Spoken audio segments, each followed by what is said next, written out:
This is why you need to know about ascended masters. They're not gods, they're upgraded teachers. They might already be helping you quietly. The term ascended masters refers to souls who've completed many lifetimes. They mastered lessons and moved into a higher state of consciousness. They're often described across traditions: sages, saints, enlightened teachers. They now work from a subtler plane to assist spiritual growth. Think mentorship, but cosmic. They inspire. They offer synchronicities.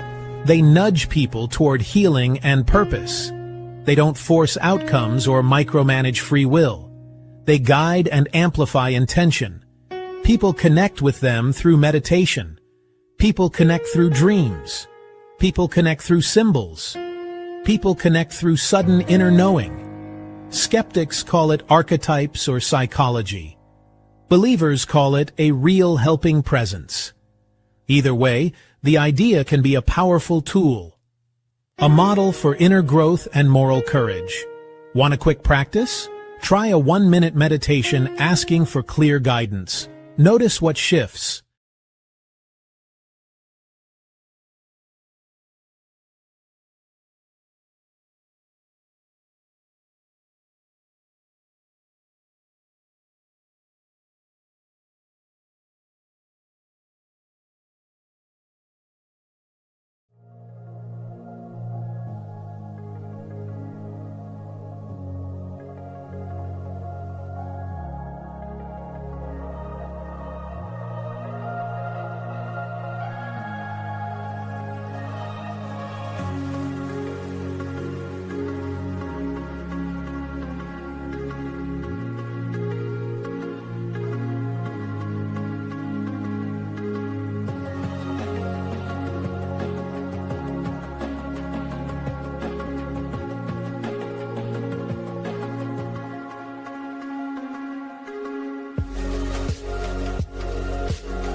Our founder claims. This right here is an embodied form of the violet ray spectrum.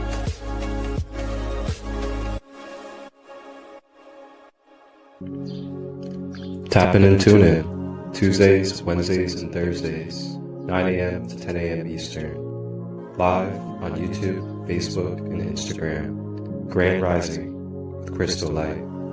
Your sacred space for discovering the Ascended Masters in crystal healing. Ashe.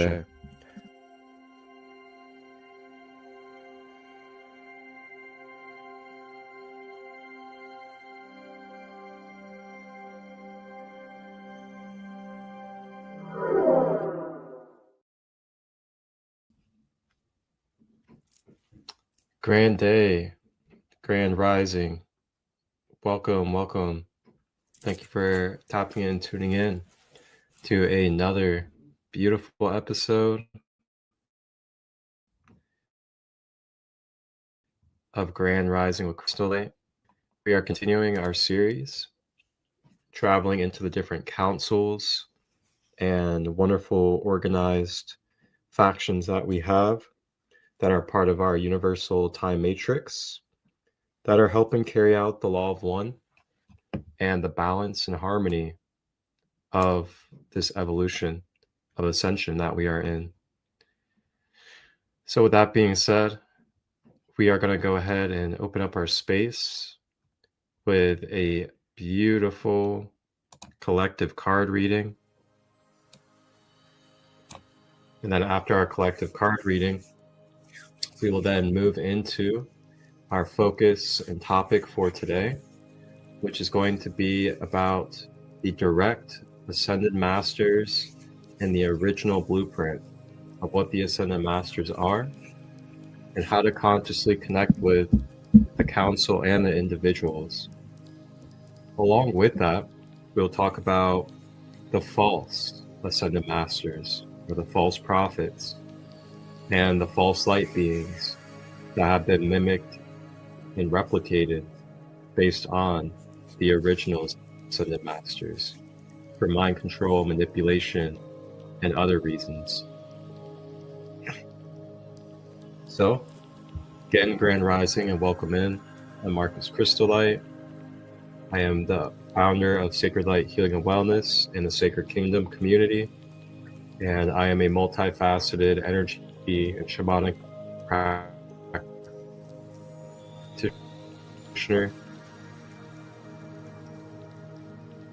You can always book services anytime, and you can explore the QR code right here on the screen. And this will take you to my link page where you can check out my one-on-one healing services I offer online and in person here in Ohio. And then I also host retreats, and you can sign up there. Check out my clinical grade reishi coffee I distribute. Browse the Sacred Kingdom community catalog and directory. See what services, crystals, or organic home products resonate for you. And then, of course, all my social medias and my YouTube is on there as well.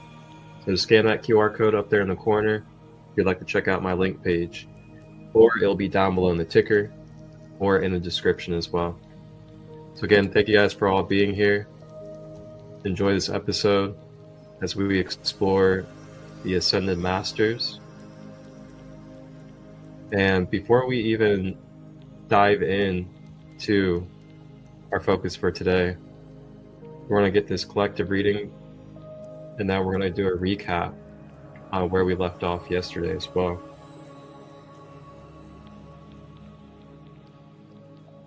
Hydration check. Drink that clean water. Get that system flowing. Get yourself hydrated. Burn a little bit of white sage.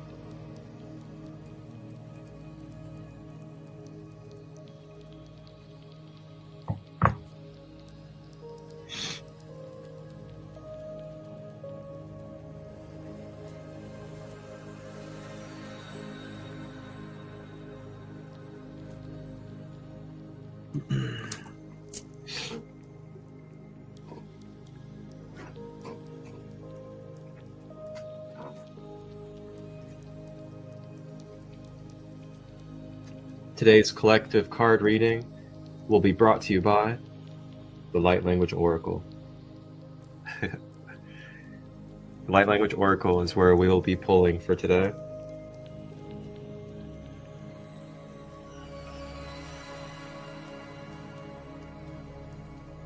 We burn white sage before doing a reading, so it can help clear out the energy field of any distortions or distractions, as well as to open up our energy field as well, more light and more love to come through.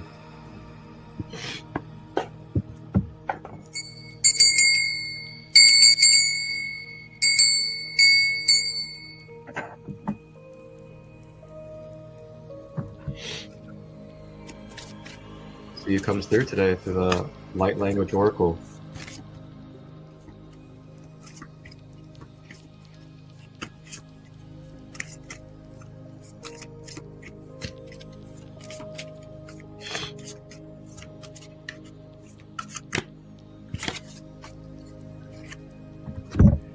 All right, from the Light Language Oracle, our collective card for today on this episode is going to be number 2, the Waroth Fairy.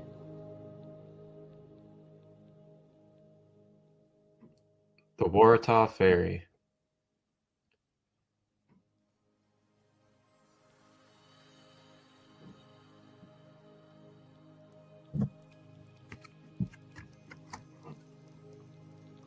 Let's see what we got.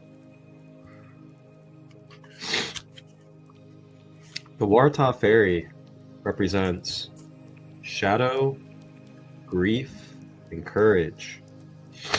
This beautiful Australian fairy has met with darkness and soul grief, yet still has the tenacity and courage to break through the most challenging of obstacles.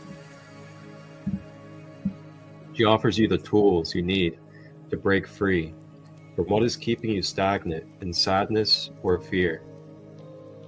When dealing with a loss, be it of a job, a relationship, or the death of a loved one. Lorith Fairy reminds us that even after the fire and destruction, we will rise again, shooting upward from your roots, only to blossom shortly after the struggle. This card symbolizes either the beginning of a dark soul journey or asks you to break free from the chains holding you captive. The fairy reminds you that turning inward is nothing to be ashamed of. Your feelings are valid. Take your time in the grieving process, as it's a form of self-care. This is a time to slow down and take care of yourself. This will ensure your roots stay strong and you will grow a beautiful and vibrant flower. Pretty self-explanatory. Some of us may be moving through a time of great release. We may be purging energies out of our field. We may be letting go and releasing connections, relationships, behaviors, patterns. These are all very prevalent things right now in our collective.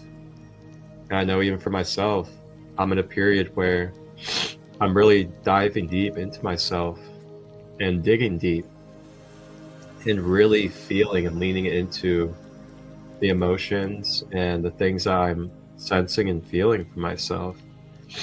And what I mean by that is, how much longer do I really want to tolerate certain things, certain behaviors, certain patterns, take on others that aren't growing through their patterns in the ways that are helpful for my vibration and my path.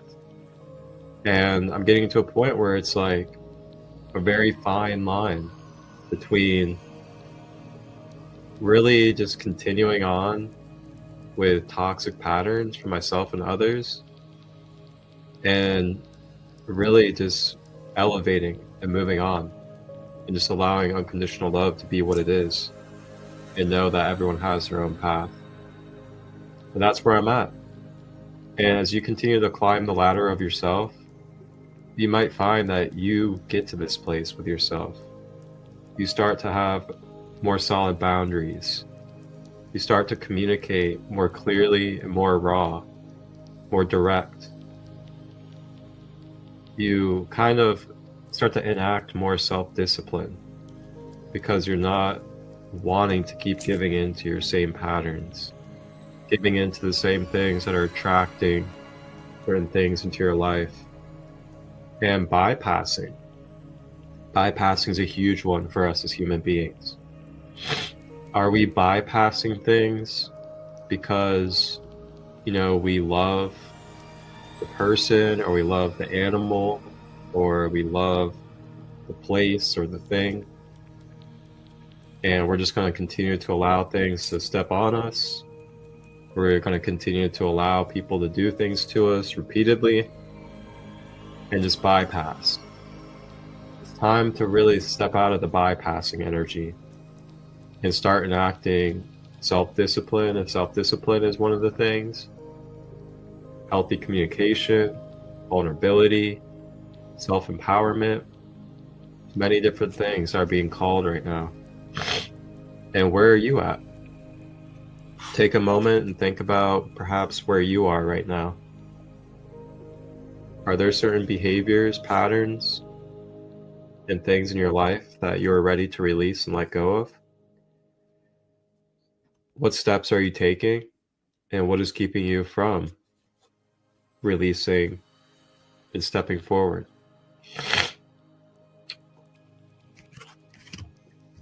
So remember the value of your shadow work, the times of diving into your darkness, and know that there's always an ebb and flow.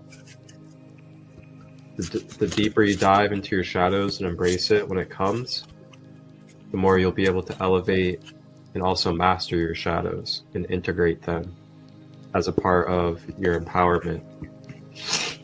So that's our collective card for today.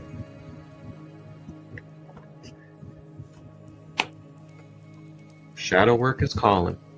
Shadow work is calling.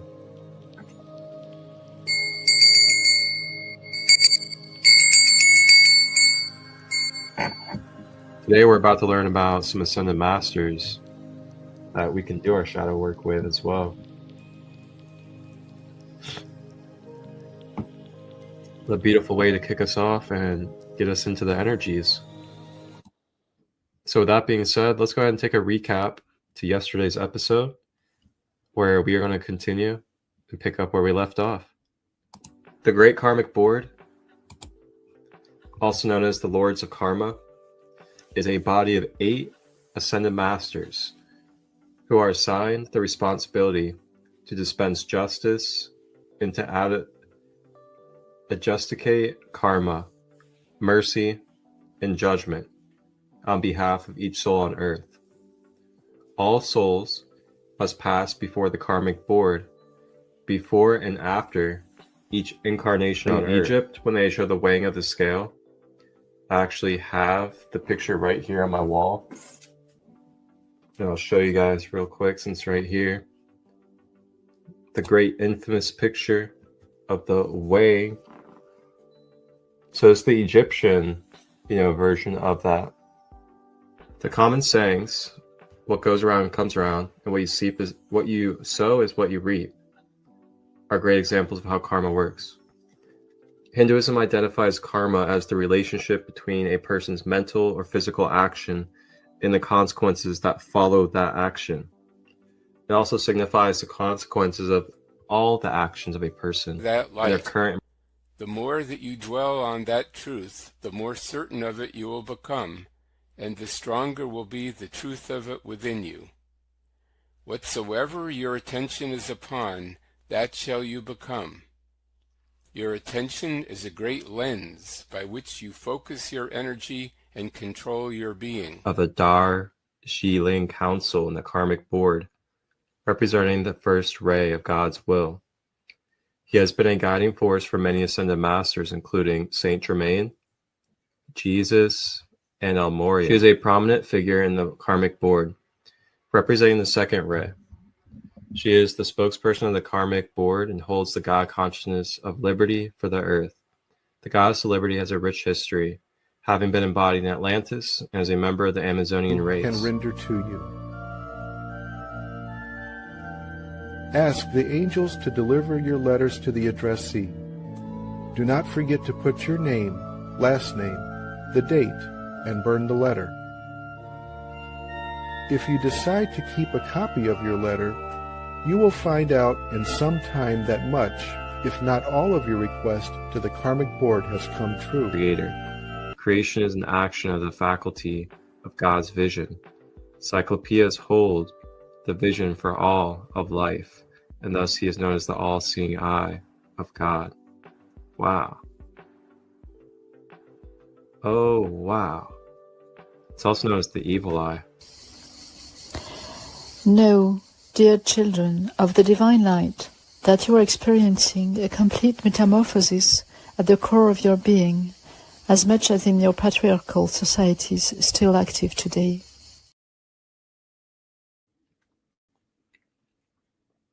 So that's where we left off on our last episode, which was about the Karmic Board. So the Karmic Board does have Ascended Masters within it that make up the Karmic Board. So now we're about to dive deep into what the Ascended Masters are as a whole and who they are in relation to us in this universal matrix that we are a part of, and what it is that we are able to connect with and bring into our life through them.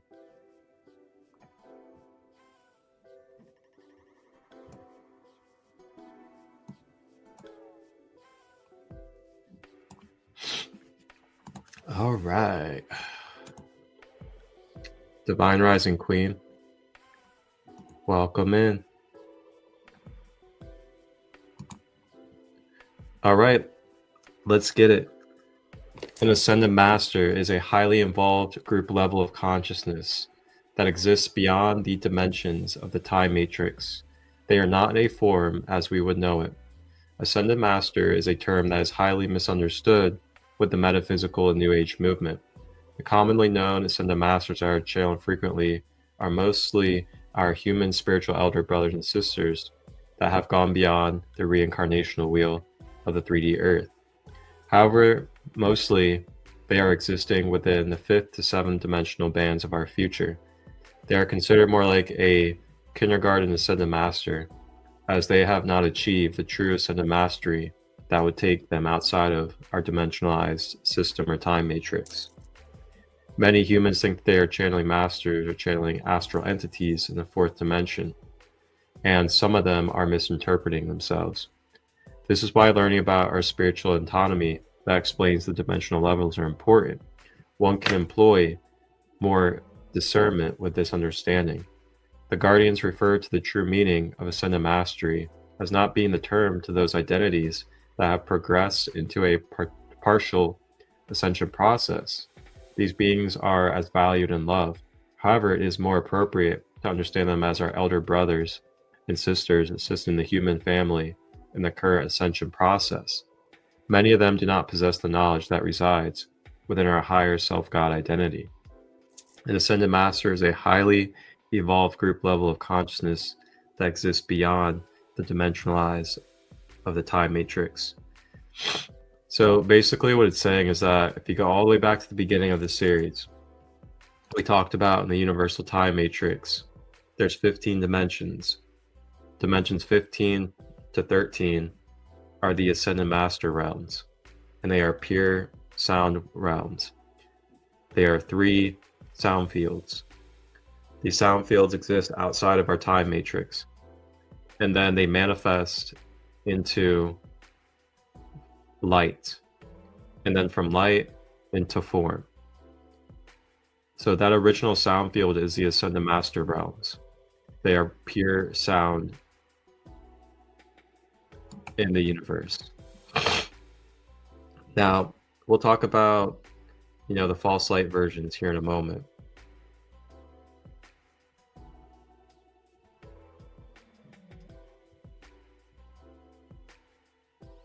So I wanted to go ahead and read The Return of the Authentic Ascended Masters.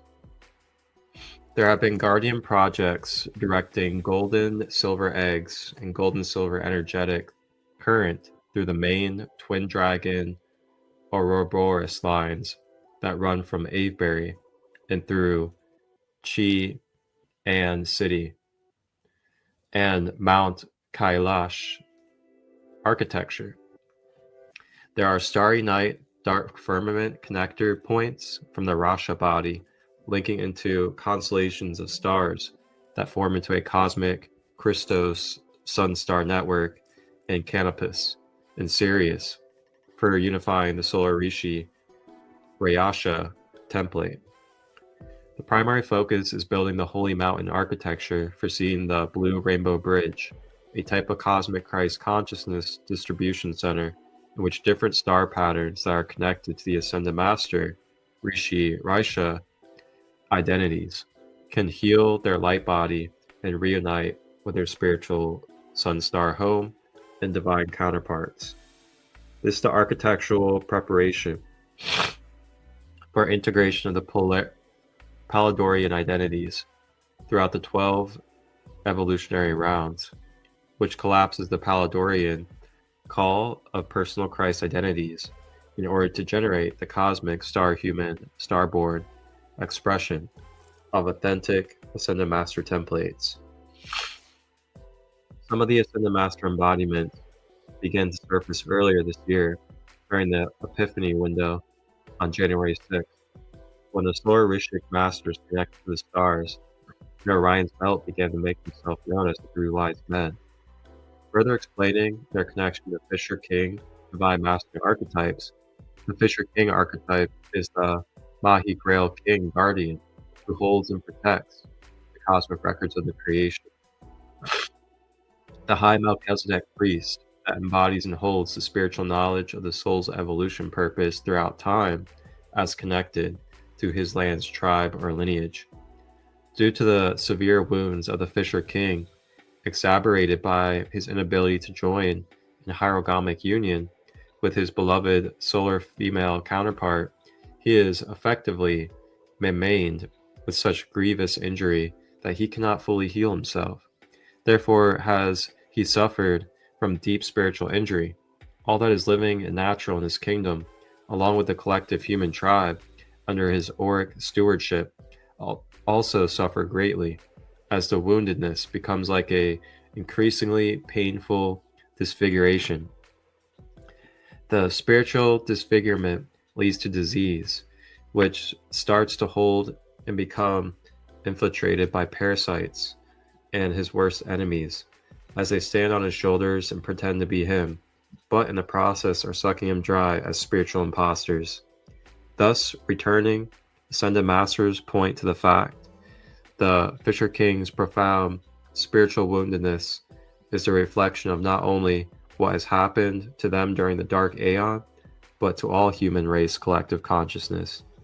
The Fisher King is a creation archetype connected to the Celtic Druids of the Arthurian Grail lineages in the 11th dimensional Essene tribe, incarnated in the United Kingdom landmass. Super interesting.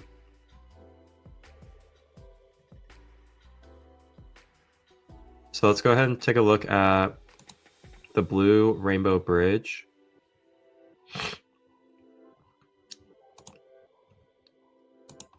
So the Blue Rainbow Bridge, during the weekend leading up to the summer solstice 2023, the planetary grid system and crystal core received a massive influx of rainbow plasmic gamma rays containing Blue Rainbow Bridge instructions set from the Emerald Order that are initiating stages of Diamond Sun DNA activation throughout the Paladorian groups that have agreed to the function as the universal Blue Rainbow Bridge for the rest of the angelic humanity.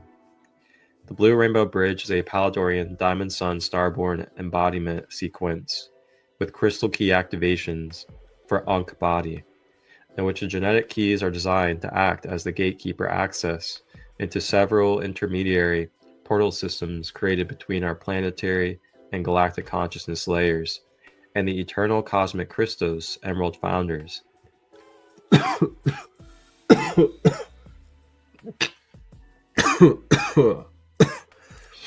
All right, choking on spit again over here.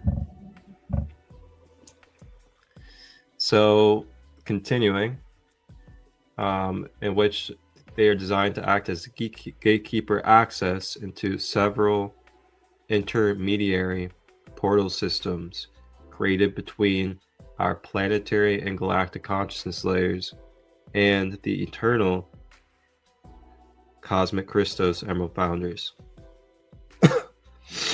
What the world? Hydration check.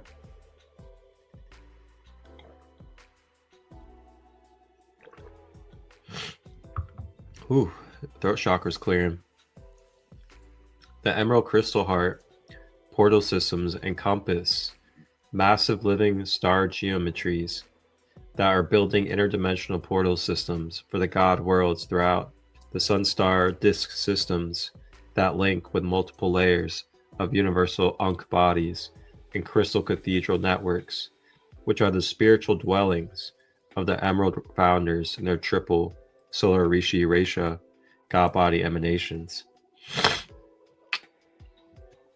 Essentially, we consider the Blue Rainbow Bridge to be akin to a floating bridge of the seven higher heavens, in which the cosmic Christos intelligence is generating higher dimensional platforms into the cosmic hall of records for the purpose of recreating or terraforming the planet through the creation of natural features such as lands, rivers, trees, angelic creatures, aurora elements, which are filled with a cosmic life force.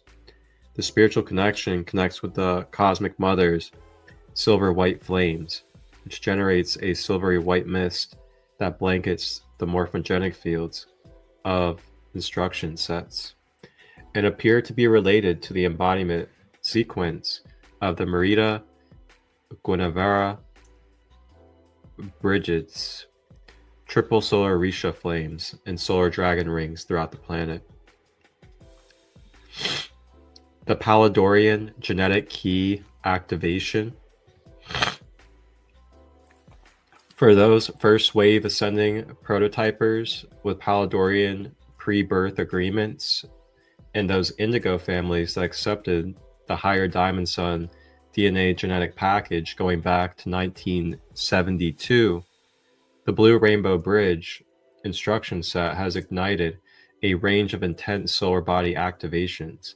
The Palladorian starseed family is undergoing sequences of activations as their light bodies linked into the Blue Rainbow Bridge as genetic key holders that function as the consciousness gatekeeper access into organic portal systems, leading into an organic time waves and dimensional realities hosted by guardians.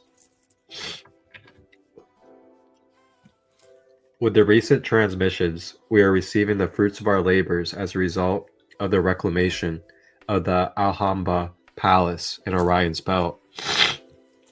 As the cosmic Elohi reclaimed the planetary Unus Mundi and Axis Mundi in various positions of the celestial sphere in previous timelines, during these challenges, the Emerald Guardian projects gaining control over the planetary axis Mundi and its position during several historical events was important for gaining complete control over the direction of future timelines, and thus the verticals and horizontals were converged into the planetary crystal core, therefore successfully anchoring them through the respective 8-dimensional gold currents and 9-dimensional silver currents in the planetary Stargate network.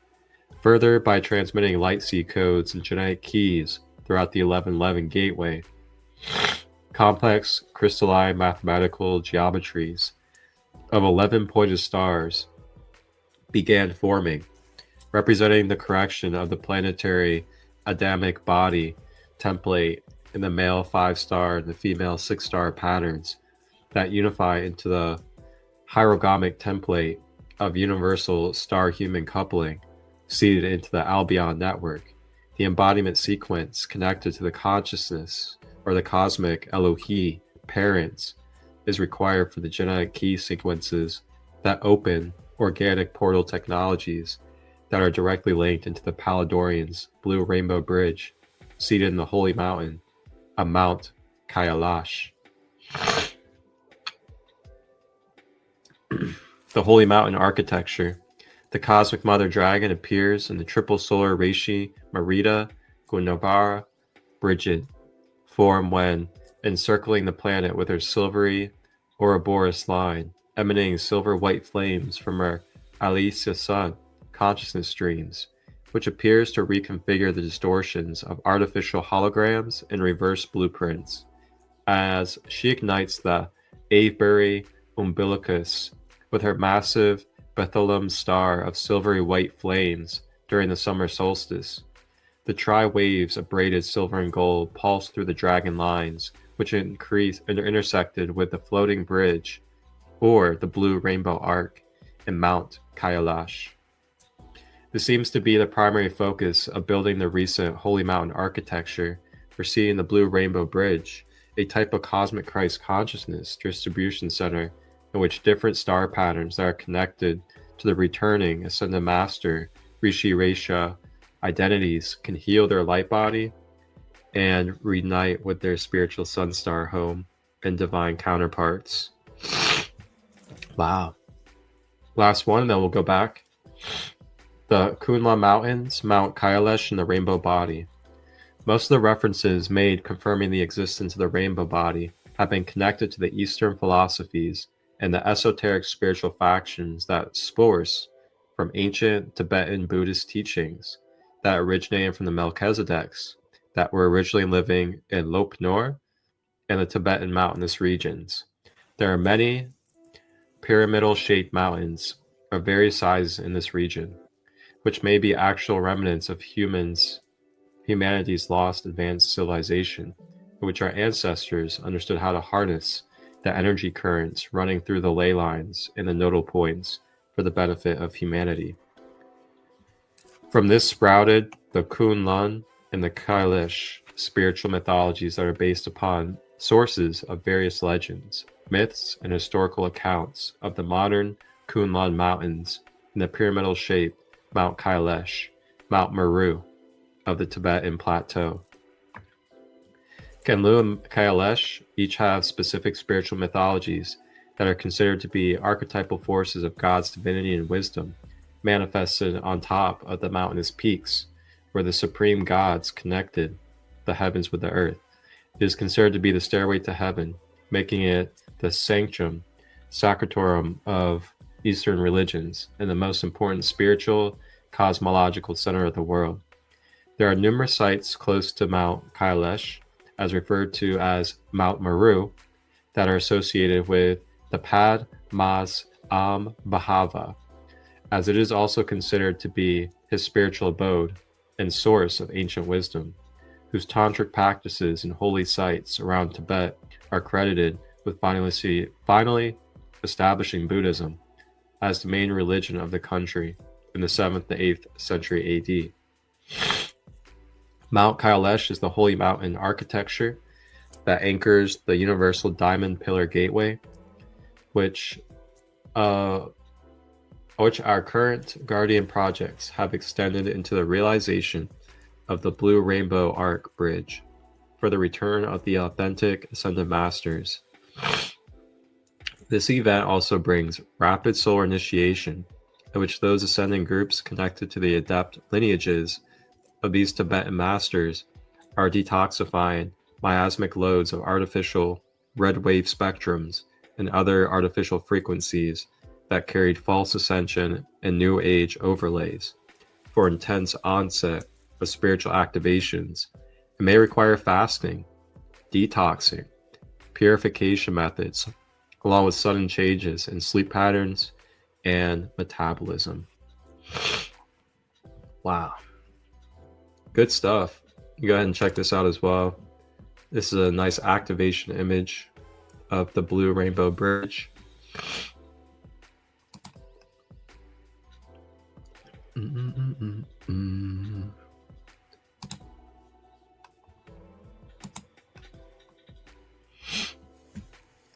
Maybe take a breath or two, gaze with your mind's eye into the frequencies of the Rainbow Blue Bridge.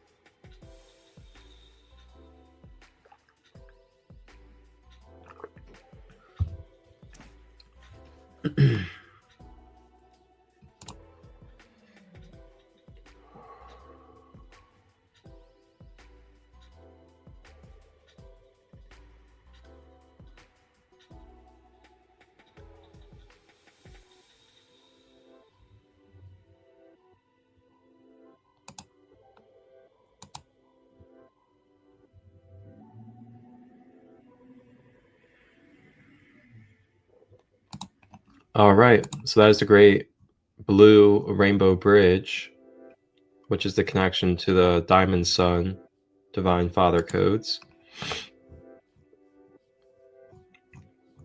All right, so continuing on with the Ascended Masters.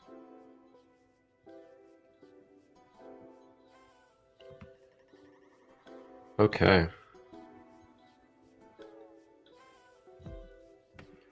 So now we're going to talk about some of the false Ascended Masters and the basically replicated false light versions of these Ascended Master beings, and what to look for when it comes to these false light beings.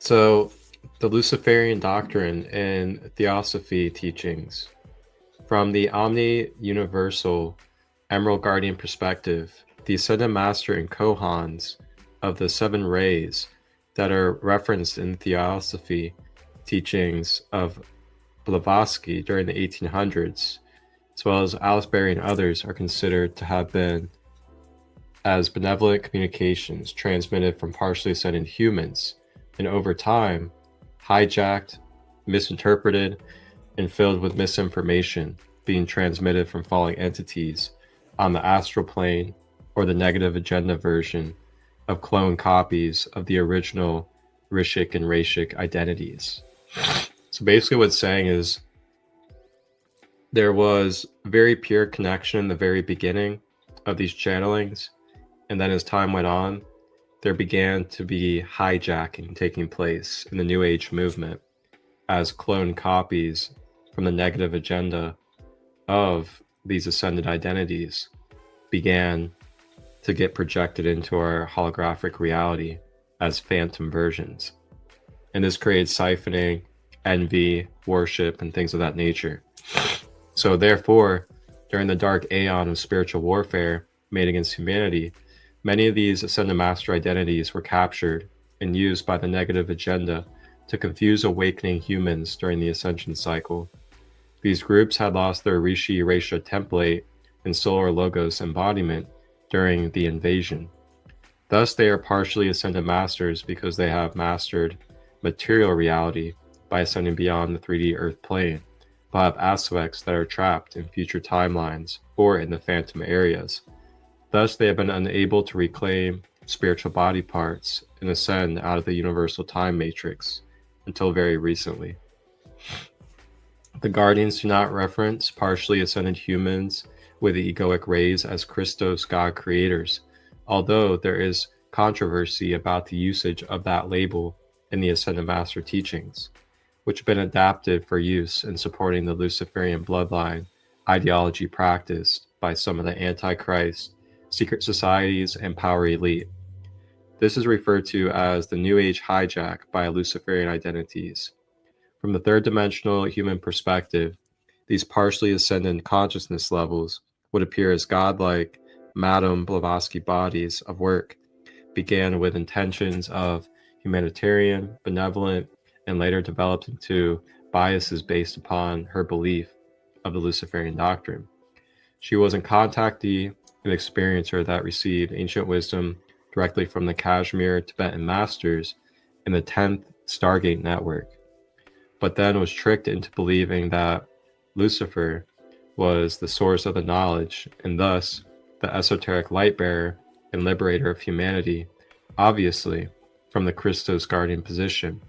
The negative agendas Thoth. See, it says Thoth, but I don't really like how they use Thoth in this context, because the original organic Thoth is a great guardian of the Law of One. And then there was, versions of Thoth that were replicated and mimicked. So it is a trickster, deceiver, and enslaver of humanity. Thus, the Luciferian doctrine is falsifying the origins of ancient wisdom teachings from the Christos, which are repackaged by the controller forces into Luciferianism to cover up the hidden histories of Atlantis, galactic wars, and to provide misdirection away from truthful histories in order to confuse, subvert, and enslave humanity. Further, there are special groupings of Ascended Masters that are called the Kohans of the Seven Ray System in Ursa Major that are assigned as the consciousness principles held with the spectrum of each ray, or spectrum of frequency. Kohan is a Sanskrit term meaning Lord. These Solar Rishi Masters define the laws of their frequency ray identity, and through them, the light of the divine source energy is designed to flow to humankind. Sadly, when the universal time matrix was invaded, the Kohans' consciousness bodies were captured, cloned, copied, and trapped in the phantom matrix in ways that were unable to function in their true form and function as intelligently designed by the God Creator. Thus, they are referred to as fallen Ascended Masters, or they are cloned light holograms that are used by the NAA to masquerade as Ascended Masters in order to hijack the New Age, Ascension, and Disclosure community. Really deep stuff there. That's why it's key to discern the energies that you're channeling, discern who you are connecting with, and make sure you are conscious of how you're traveling in the astral plane. So like a false version of an Ascended Master would be the way that they took the Jesus story and basically distorted it. Distorted it from the teachings of oneness through Yeshua into, you must come through me. I am the only power connected to God as an individual. And you guys can't access God unless you access God through me as an external source. That would be a hijacking of our Ascended Master, Yeshua.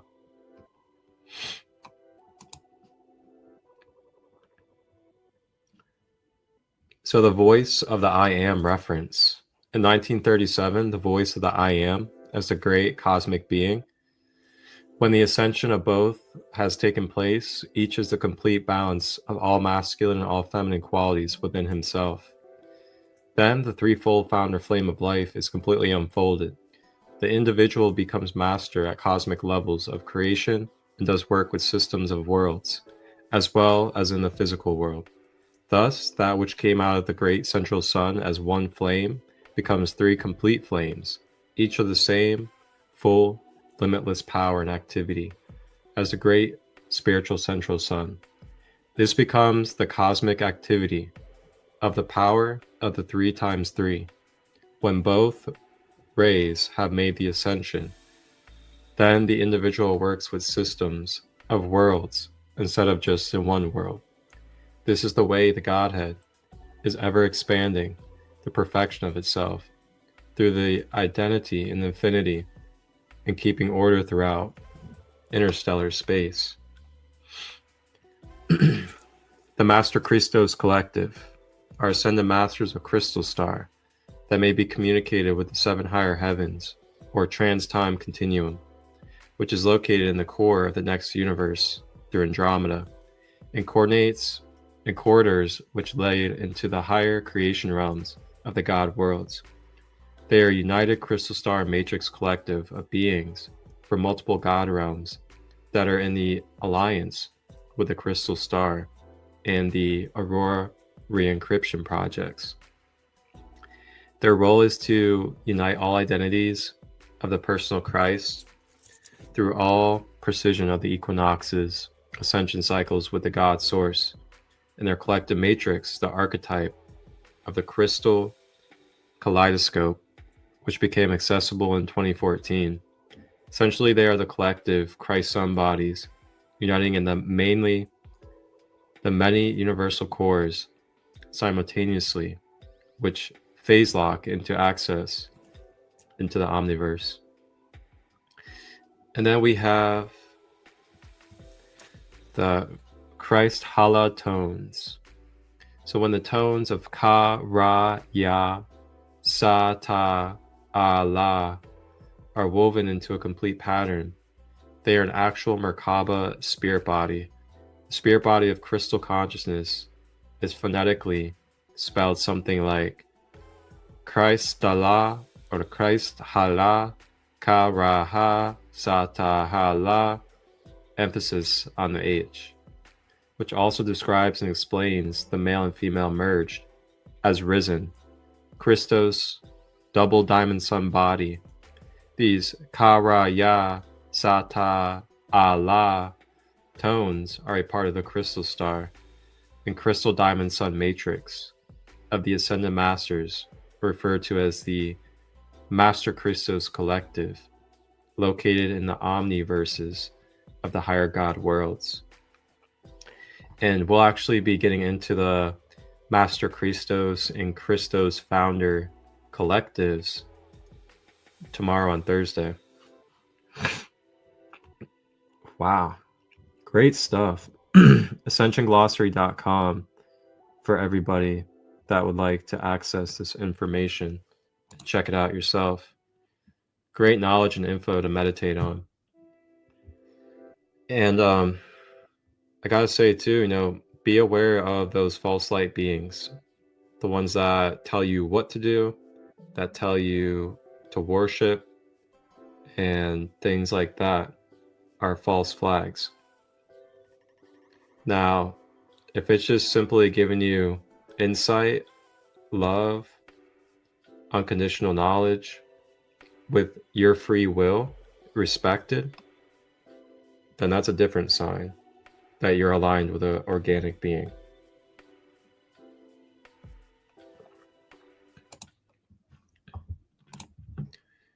So let's go ahead and dive on in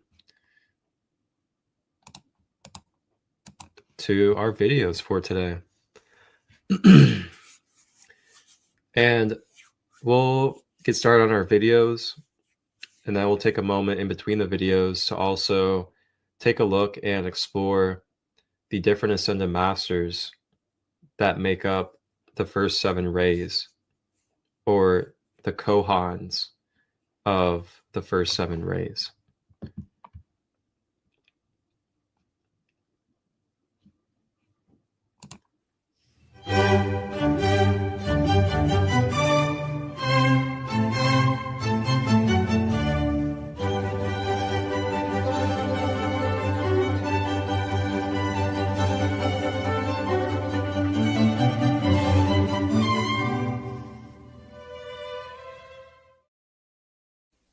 The Ascended Masters are really great batteries of tremendous power and energy. And whatever touches their radiance becomes highly charged with their light essence, through the same activity that makes a needle kept in contact with a magnet take on its qualities and become a magnet also. All their help and radiation is forever a free gift of love. This is the reason they never use any of their force to compel. The law of love, the law of the universe, and the law of the individual do not permit the Ascended Master to interfere with the free will of the individual, except at those periods of cosmic activity in which the cosmic cycle supersedes that of the individual. It is during these times the Ascended Master may give more than ordinary assistance. The earth has entered such a cycle now, and the greatest outpouring of the light the earth has ever known is being and will continue to be shed upon humanity to purify it and reestablish the order and love that is imperative for the future maintenance of our planet and the system of worlds to which we belong.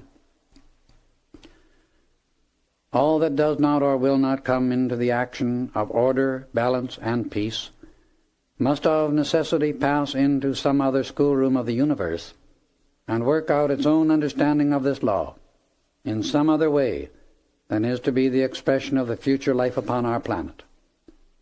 There is only one passport into the presence of these great ones, and that is enough love poured out to one's own God-self and to them, united with the determination to root out of the human all discord and selfishness.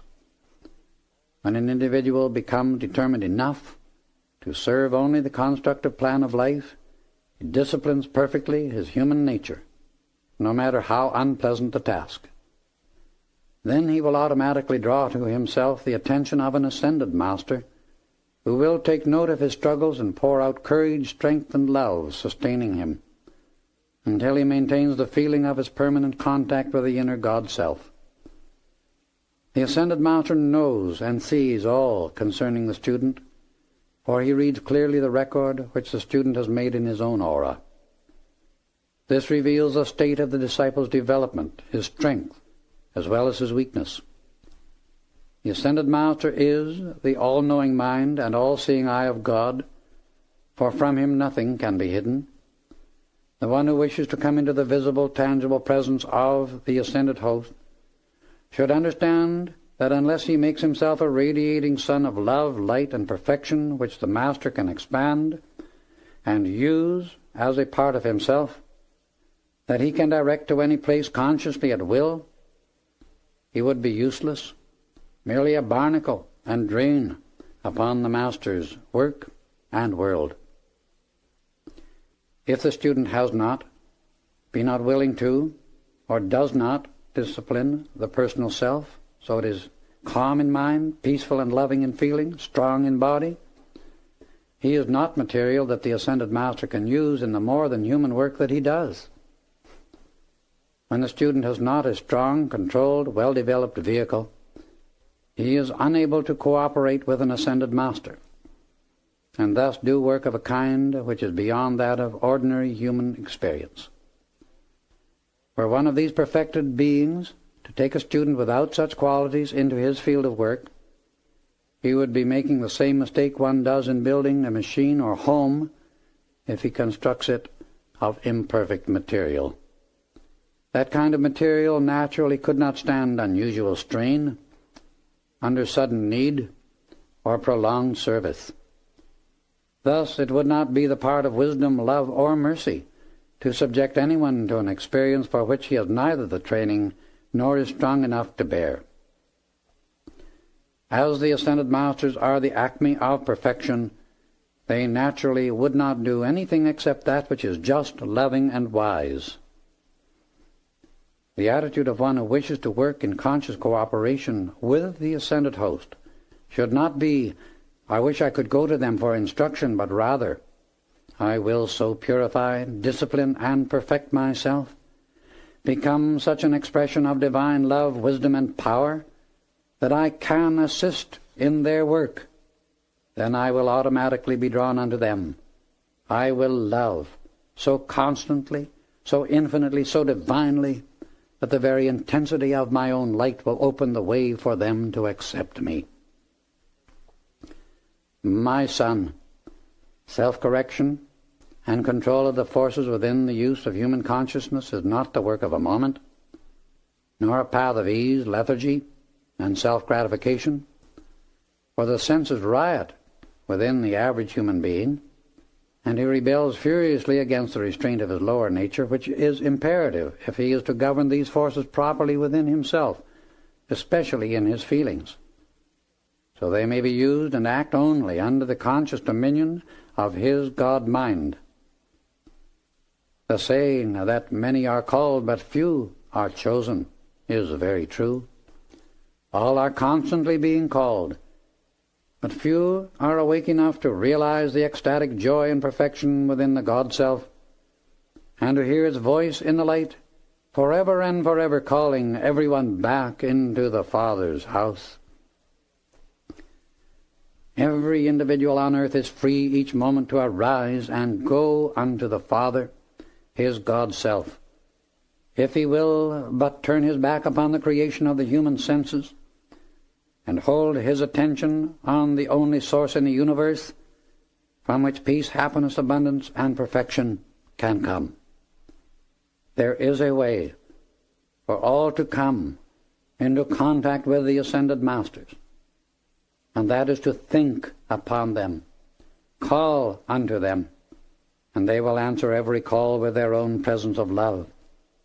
But the motive for the call must be love of the one source, love of the light, love of perfection. If this be real, determined, and steadfast, the student will receive greater and greater light, for the light knows its own and gives of itself unceasingly, unconditionally, every moment. Ask, and ye shall receive. Knock, and it shall be opened unto you. Seek, and ye shall find. Call unto the light, and the Ascended Masters will answer you, for they are the light of this world.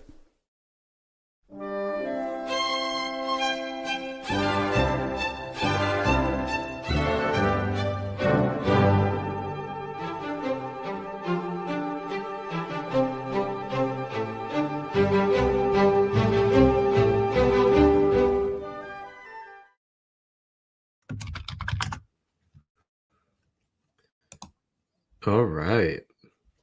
So that was a nice, insightful video to get us started on what the Ascended Masters are and our relationship to them.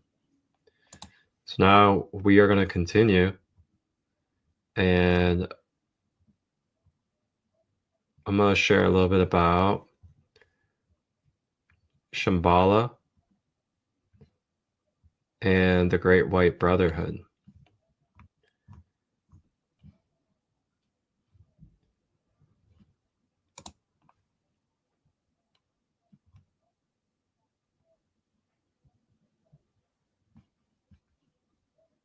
Let me see what I can find for us.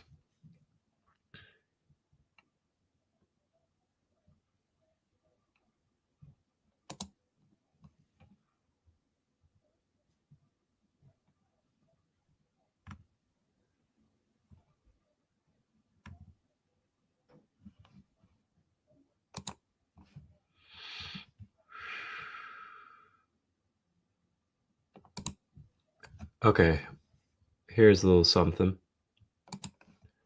So Ascended Masters spiritual retreats. And there are spiritual retreat locations in different grid points of the earth. And you can access them and go to events and retreats in these energy points.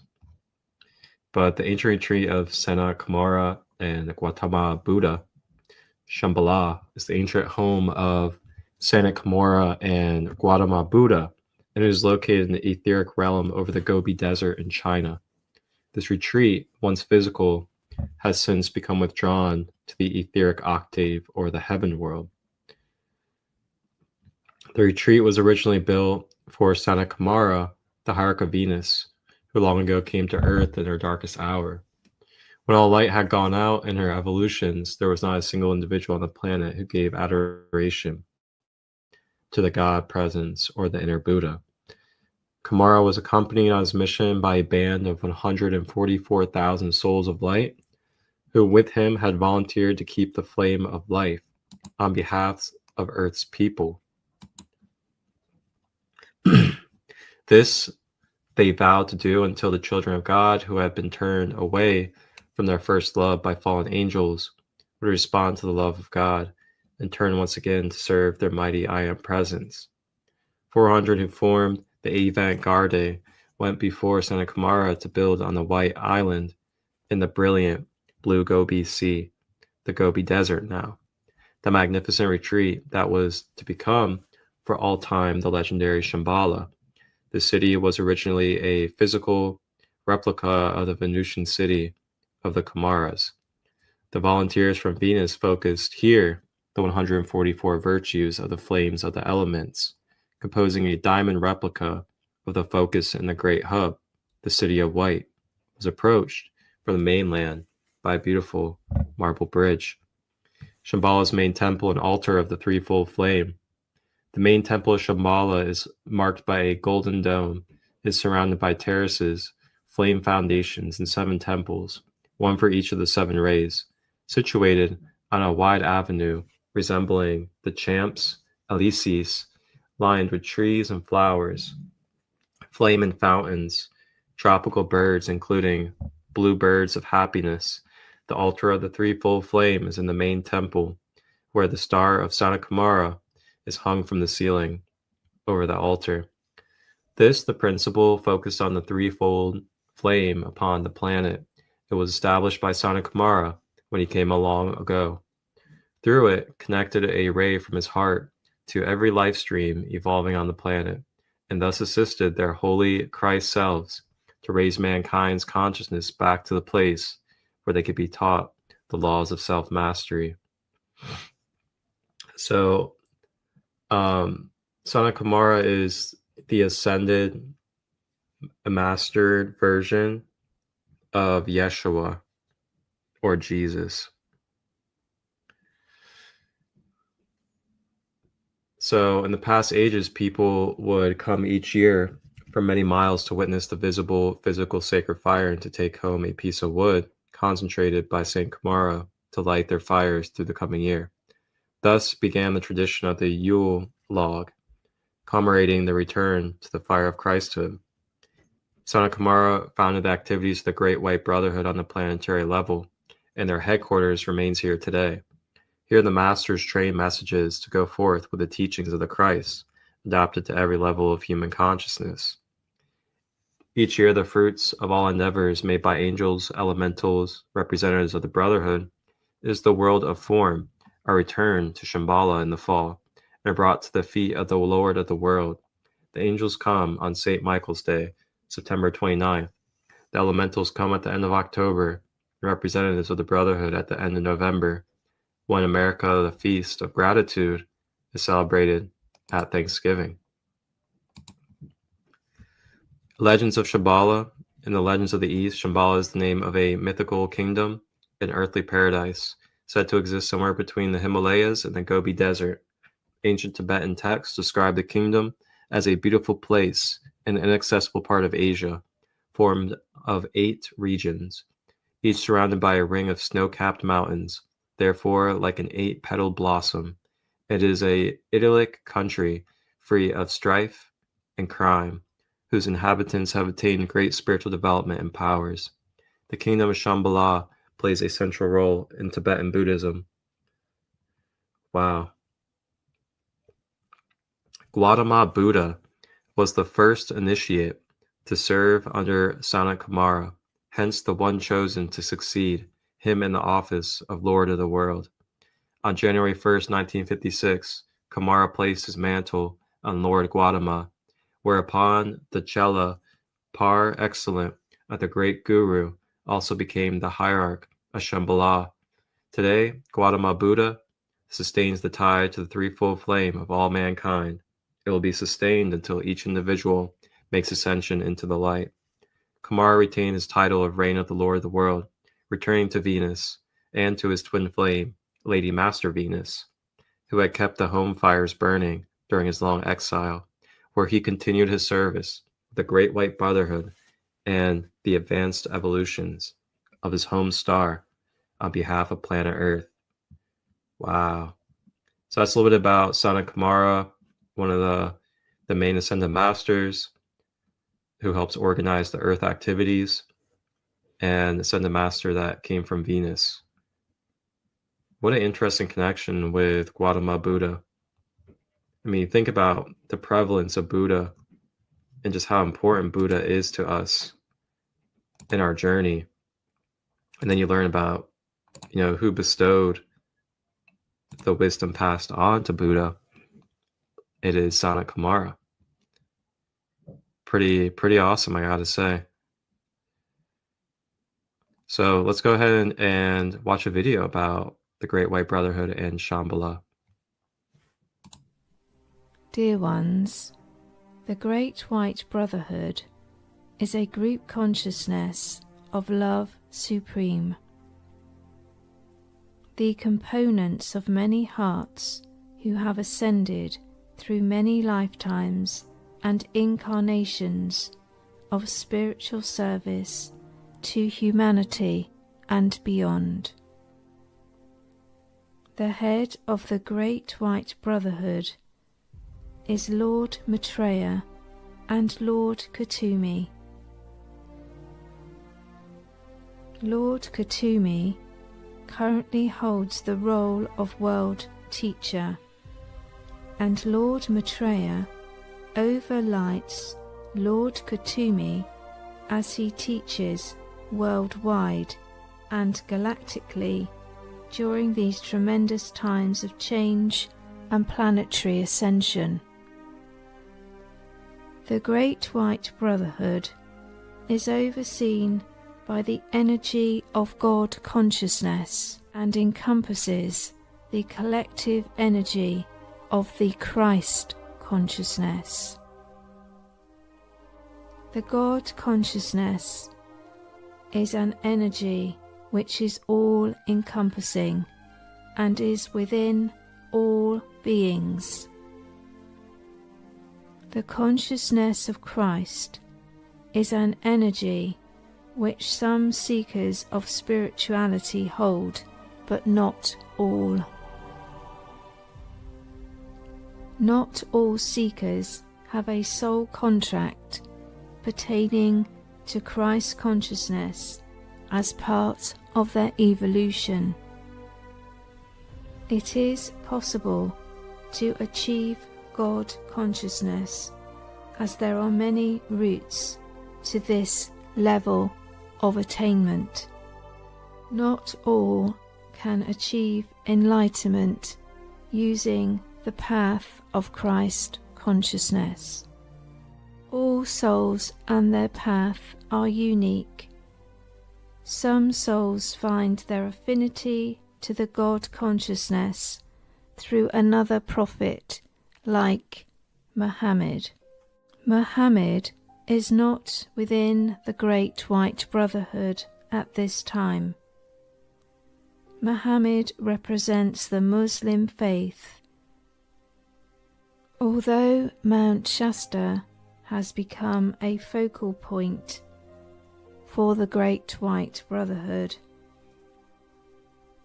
the actual main focal point of the Great White Brotherhood is Shambhala in the etheric realms.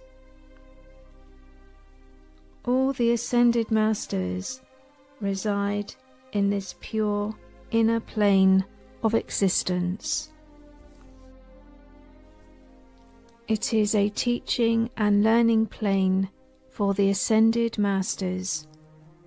The Masters of the Great White Brotherhood teach other Ascended Masters at Shambhala.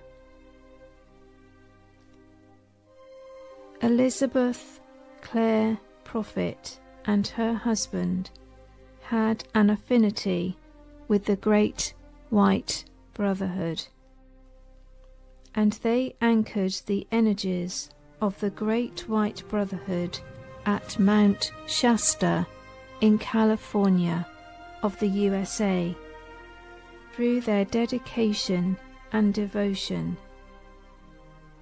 The energies of the Great White Brotherhood were anchored there. This has been gratefully recognized and their devotion rewarded.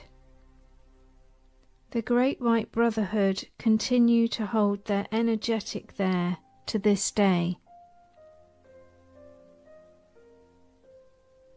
They also hold their energetic in any vortex or portal where they are called from a devoted, open heart. The Great White Brotherhood is separate from the Great Central Sun, where the energy of God consciousness is held for this universe and the planet Earth. The actual Sun is a life force generator for Earth, a producer of actual light to help life grow and thrive. The Great Central Sun is a life force energy for spirituality. It harnesses the energy of spirituality for all of humanity. It harnesses the energy of God consciousness. God is not one entity or person. God is a consciousness without physical form, an intelligent, compassionate, and wise energy. God is a consciousness without physical form, an intelligent, compassionate, and wise energy of many parts and beings, which culminate to produce consciousness, God consciousness.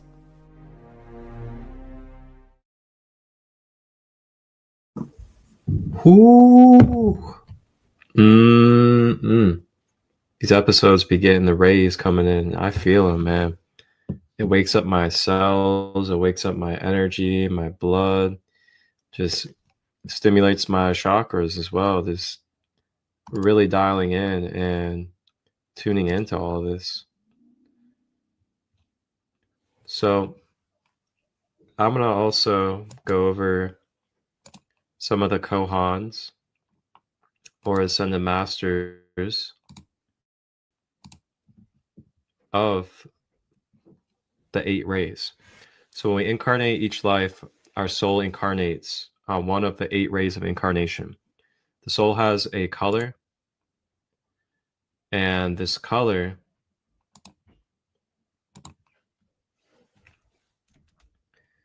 is also the same as the ascension ray color. This ascension soul ray has a color according to the ray. For example, the 7th ray has a violet soul color. Here are the Ascended Master portals. We have realized these ray colors have variations according to the Ascended Master teacher of each person. We have discovered that not only can we identify the Ascended Master teacher with each person by seeing and knowing the person or the master, but we can also identify their soul color and their ascension ray color. The soul color varies only slightly between each person, i.e. brightness, depth, luminescence, etc.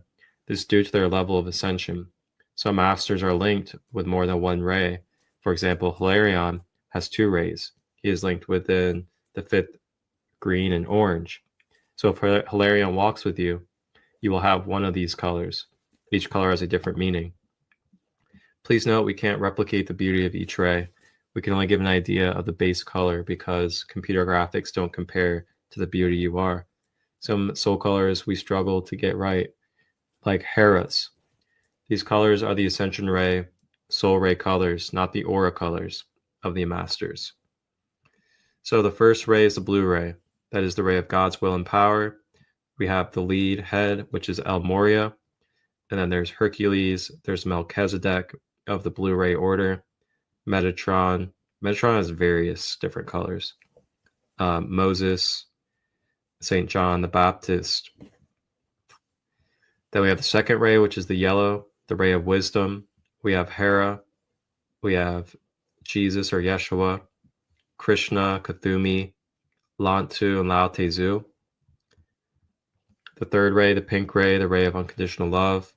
Kuan Yin, Mayat, Mary Magdalene, Mother Mary, Paul the Venetian. Fourth ray of white light, the ray of harmony through conflict. We have Inanna and Serapis Bey. The fifth ray, the green and orange ray, the ray of healing, knowledge, and truth. We have Ganesh, Hilarion, Ta. Sixth ray, ruby, gold, and purple, devotion and goddess ray. We have Hathor, Isis, Lady Nada, Pallas Athena, and Portia. Portia is also going to be the violet ray.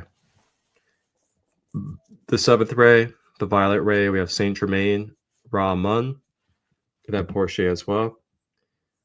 And then the eighth ray, which is the rainbow ray of integration, is White Terra. And the seventh ray is the ray of transmutation.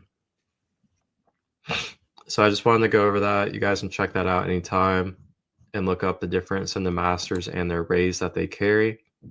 And I've also gone over all of the different rays in our universal time matrix throughout the series, one by one. And you can learn about those rays and their connection.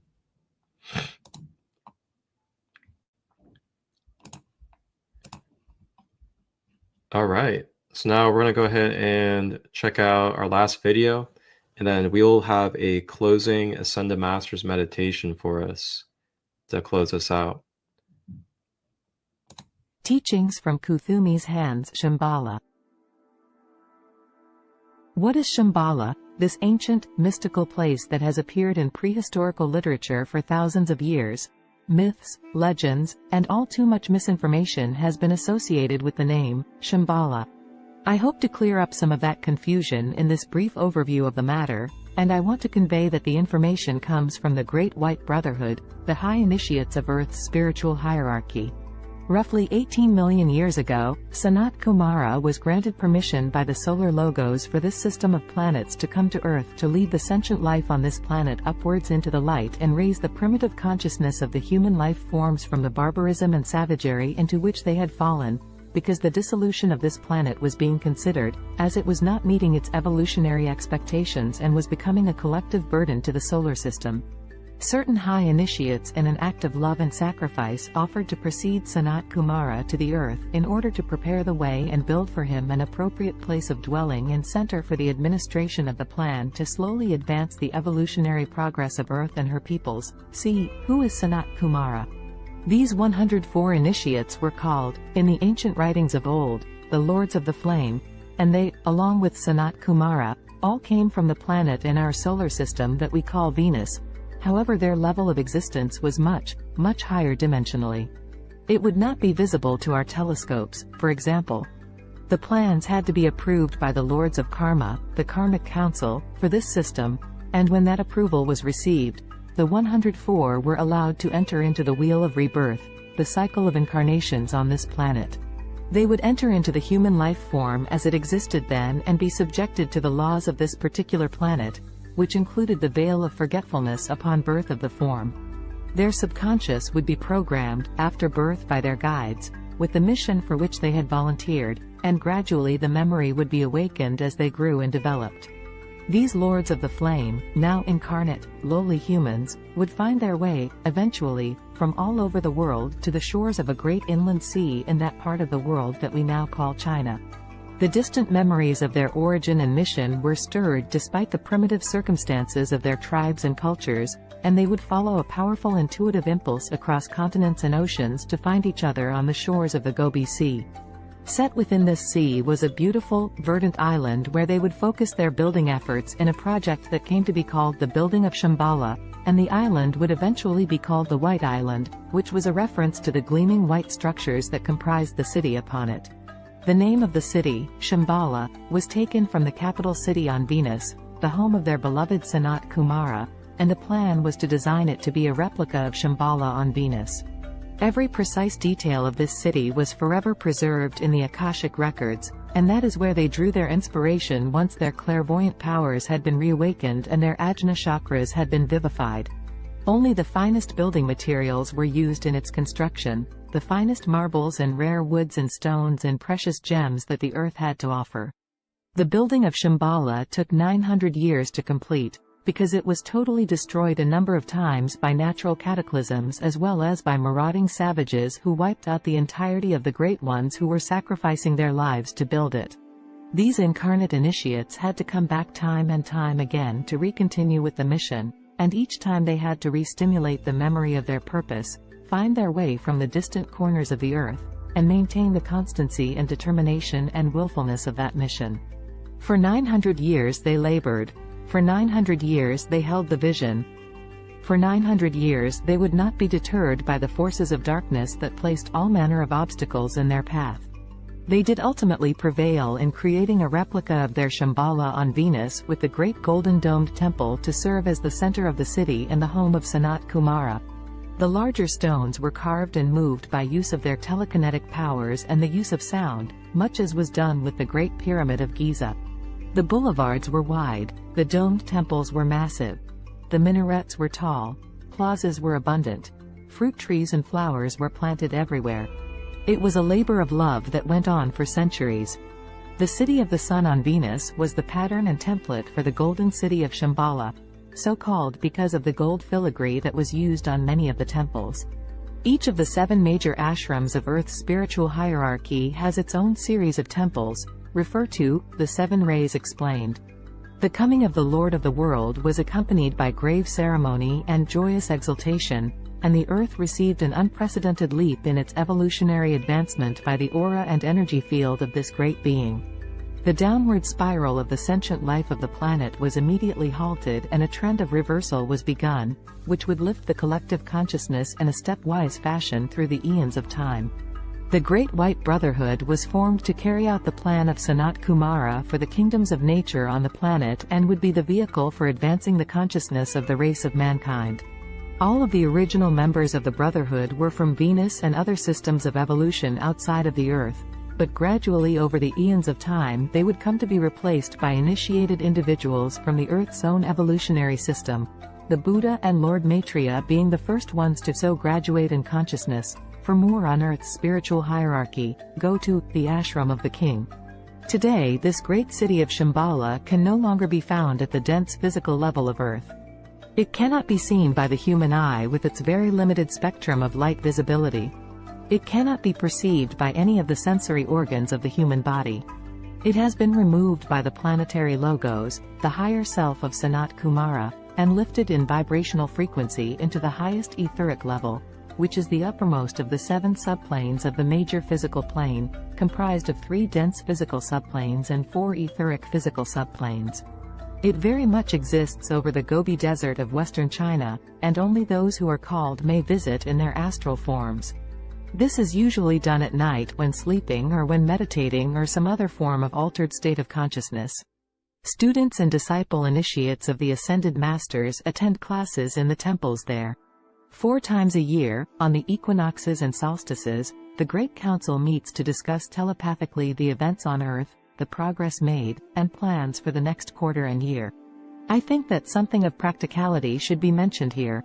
These great beings that we call the Buddhas of activity and the Kumaras and the Chohans of the 7 rays and the Ascended Masters, the upper echelon of Earth's spiritual hierarchy, do not have any kind of dense physicality to their beingness, such as what humans experience. The higher members, such as the Kumaras and the three great lords, the Manu, the Bodhisattva, and the Mahachohan, have etheric bodies on the higher etheric planes. When it comes to the ascended masters, some of them, after the fifth initiation, maintain the old form which has been atomically accelerated and perfused with light and is physically accessible. Other masters may create, out of their will and intention, a form, the Mayavarupa, which may be seen by those who do have dense physicality.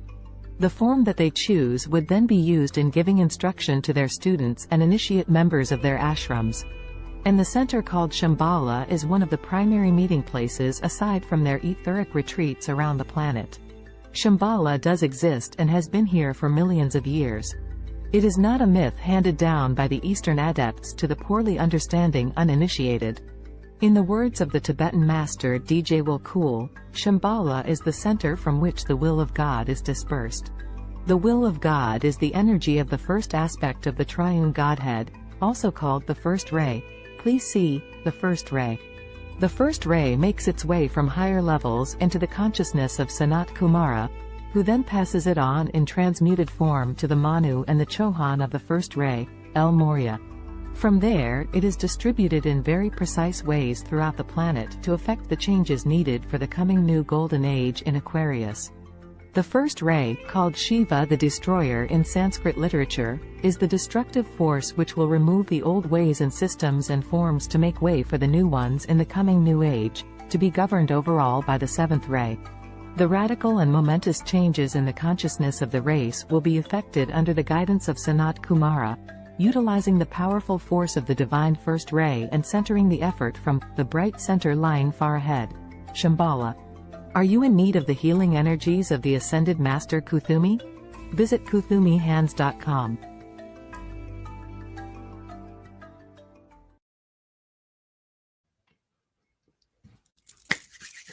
Man, this gets me so excited talking about these topics. We have so much with us, so much that we are, and so much support along this human journey. You know, it's difficult in this ignorant world. It's difficult in this lower density to navigate through the ignorance, through the darkness, through the trials and tribulations at times, especially having these third dimensional human bodies that require so much maintenance, everyday presence, unconditional love, compassion for healing, and attachment through our experiences. So I just want to give gratitude in this moment.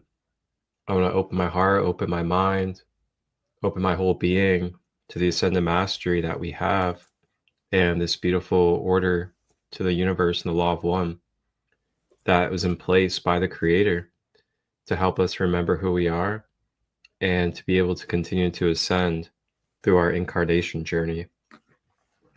So with that, go ahead and get yourself comfortable.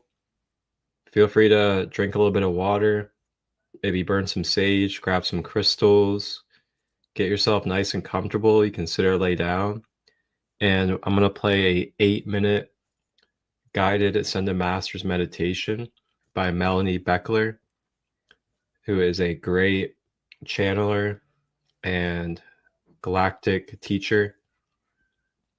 You can check out her content on YouTube as well. But I'm going to play this meditation. It's an Ascended Master meditation.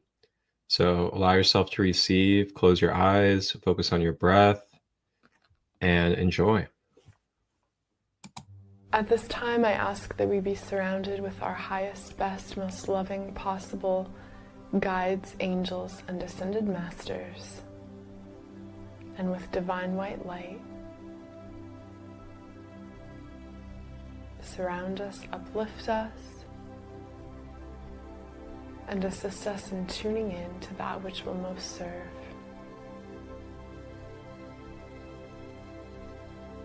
Will the highest, best, most loving possible channeling guide or guides please come in, connect, and channel through me now. Beloved One, we greet you here and now outside of time and space, in this very moment, in which divine light, love, and enlightened frequency is available in increased supply. Understand that as you individually and collectively continue to advance in the direction of embodying your divine spirit within the physical realm, support is available in increased supply. Light codes and vibrations, crystalline energy of the divine, is downloaded into your world, as is the case here and now. And so, dearest one, let yourself focus within, breathe, and relax, let go, and become aware of the circle of ascended beings of the light. We merge our energy together now to speak these words. We connect with you now, consciously and energetically, to uplift you in energy, love, well-being,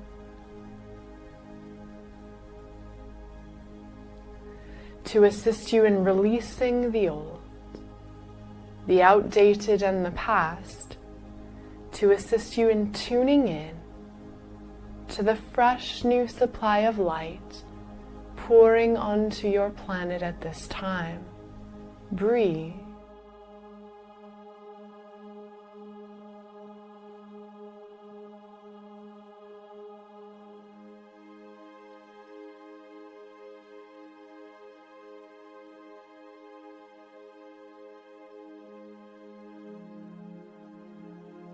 At this time, direct from Source and the divine light streams into this present moment.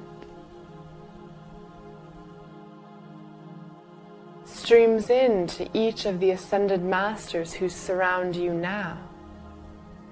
In through the crown, throughout the being, out through the heart and hands, flowing this light to you, translated into the manner which will most serve you now on your evolutionary path, on your journey of seeking the truth of who you are and seeking the truth of all that is. Experience the energy, love, healing, and enlightened perspective we broadcast your way now, allowing this light in through the bottom of your feet below you, through your crown, the top of your head above, flowing throughout your being, healing and replenishing your energy body. This light flowing around you, a golden white torus of light spiraling around you, filling out your vibration, opening you to your full and magnificent potential that is present here and now, to link, to become one,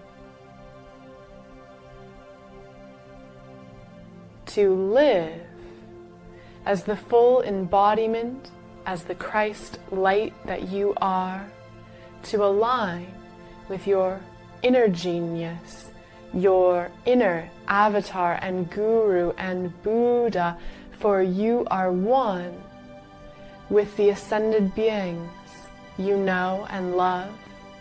You are one with all that is, and all that is opens before you and shines upon you now, bestowing the direct blessings of the divine, of healing, of grace, of compassion, of authentic being, of life. Love bestowed upon you now, divine love forgiveness, energy in this time and space, filling each of the ascended beings who stand in the circle around you, filling you in their midst, in the center, with light.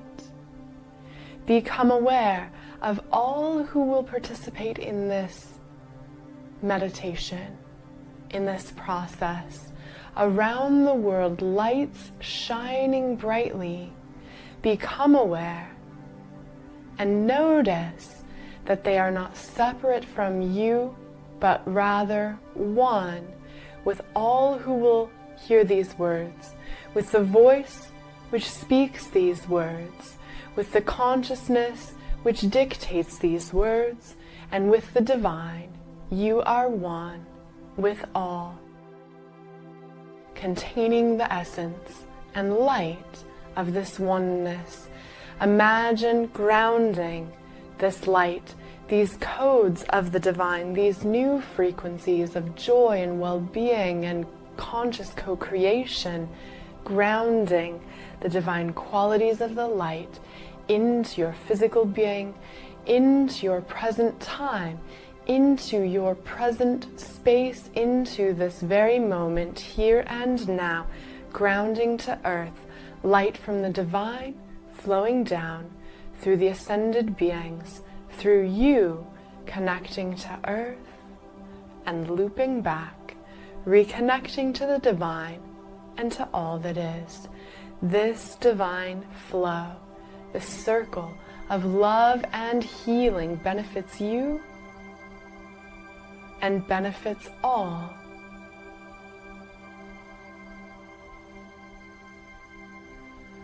For as long as you like, sit in this ascended space, in this energy of divine love,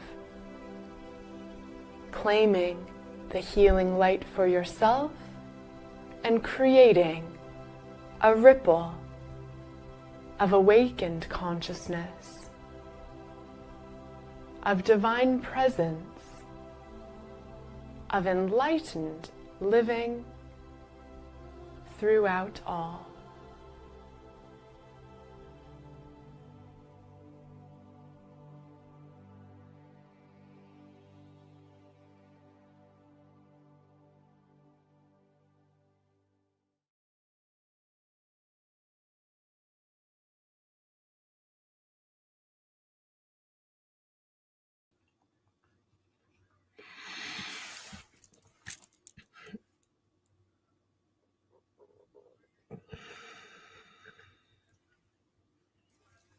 Be blessed upon your travels. Thank you for joining me.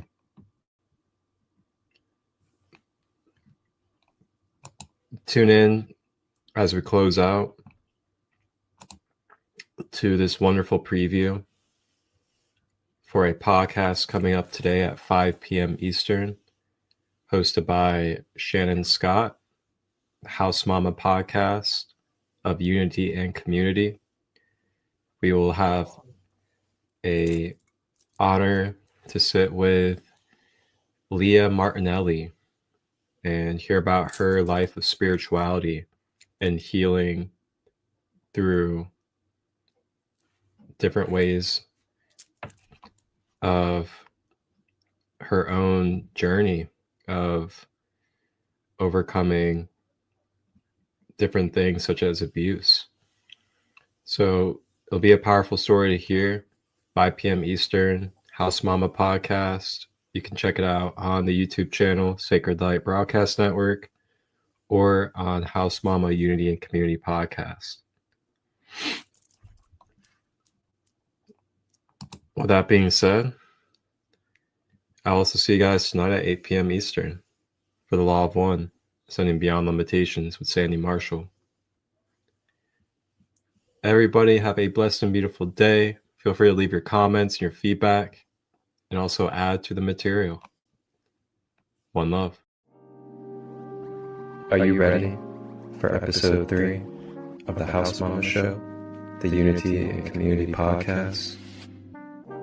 Hosted by Sharon Scott, we'll be joined by one of her divine sisters that significantly has impacted her life, Leah Martinelli.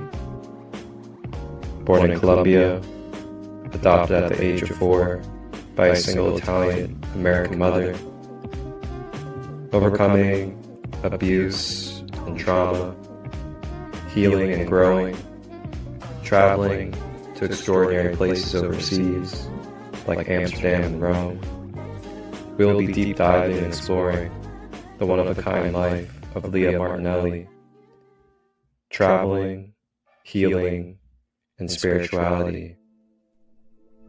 Tap in and tune in on the YouTube channel, House Mama Show, Unity and Community Podcast for fresh new episodes, as well as previous episodes. Feel free to comment, reach out if you'd like to be a guest. Enjoy this episode coming up next Wednesday on the 29th at 5 p.m. Eastern.